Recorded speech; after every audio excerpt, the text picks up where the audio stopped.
фирдавс муҳаммадиев дар гурӯҳи фейсбукии гражданское общество хабар дод ки икром номсокини колхози россияи нояи рӯдакӣ рӯзи 22 май бо велосипед ба сафари ҳаҷ баромадааст. фирдавс муҳаммадӣ ва даҳҳо нафари дигар ба ин зоир орзуи рӯи сафед карда даст ба дуо кушоданд ки худованд орзуи икромро бароварда гардонад ва зиёрати каъбаро насибаш кунад.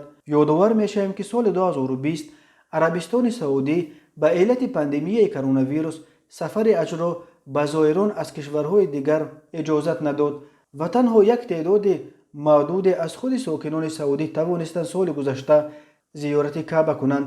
имсол қарор аст маросими ҳаҷ аз 17 то 22 июл дар арафаи иди қурбон доир шавад, вале мақомоти арабистони саудӣ кишвари мизбони ҳаҷ ҳанӯз дар мавриди иҷозат додан ё надодан ба сафари зоирон тасмими ниҳоӣ нагирифтанд. бино ба иттилои расида мақомоти саудӣ имсол ғолибан ба ҳаҷ иҷозат хоҳанд дод, вале бо риояи қотиёнаи меъёрҳои беҳдоштии зидди коронавирус ва бо иштироки шумораи маҳдуди зоирон.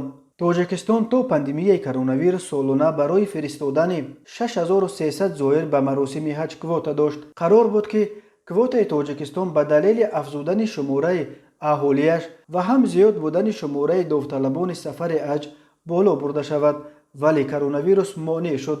маъмулан квотаи ҳаҷ бояд баробари ҳадди аққали 1% аз шумораи мусулмонон дар кишвар бошад.